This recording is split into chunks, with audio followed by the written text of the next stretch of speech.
Para saudara, ibu bapak, saudara-saudari, teman-teman orang muda, remaja, dan anak-anak yang terkasih dalam Tuhan, hari ini kita melanjutkan kembali katekese visual berkaitan dengan bagaimana kita menghayati sakramen baptis. Maka kita akan mengenal apa yang disebut dengan materia dan forma sakramen baptis.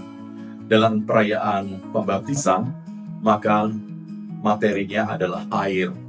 Air yang tentu saja air yang sudah diberkati pada perayaan Malam Paskah. Kita bisa mengingat kembali pada saat Malam Paskah ada pemberkatan air baptis ketika imam mengambil lilin Paskah, kemudian akan mencelupkan ke dalam air itu dengan diangkat 3 kali dengan doa yang tentu saja doa khusus. Kemudian itulah yang akan dipakai air itu menjadi air pembaptisan. Yang kedua adalah selain materi pasti ada forma. Forma itu apa yang diucapkan, apa yang menjadikan baptisan itu sungguh-sungguh menjadi nyata adalah ketika seorang imam mengatakan, "Aku membaptis engkau dalam nama Bapa, Putra, dan Roh Kudus." Itulah materia forma dalam baptisan.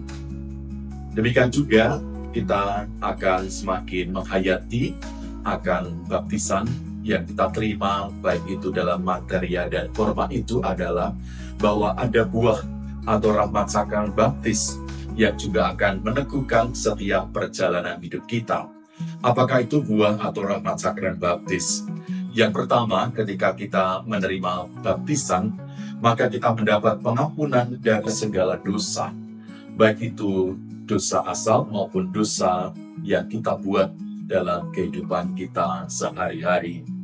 Lalu yang kedua, ketika orang dibaptis, maka kita akan mendapatkan buah rahmat baptisan, yakni menjadi ciptaan baru dan dilantik menjadi anak Allah, di mana kita yakin dan percaya bahwa kita disatukan dengan Kristus sendiri lewat wafat dan kebangkitannya.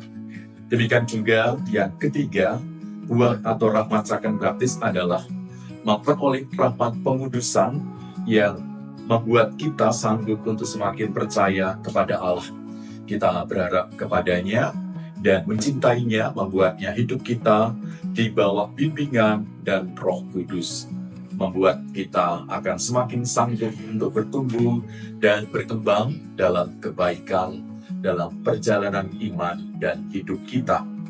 Buah yang keempat adalah bahwa kita digabungkan menjadi anggota gereja sebagai bagian dari tubuh mistik Kristus, Kristus sebagai kepala dan kita sebagai anggotanya.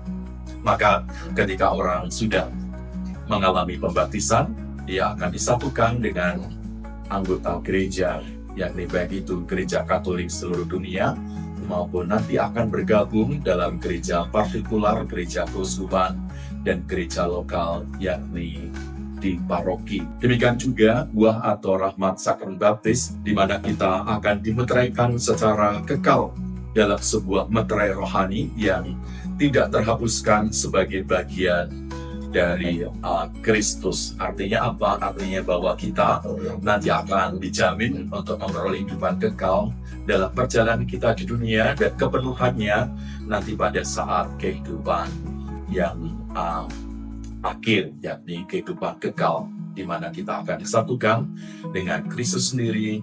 Akulah kebangkitan dan kehidupan.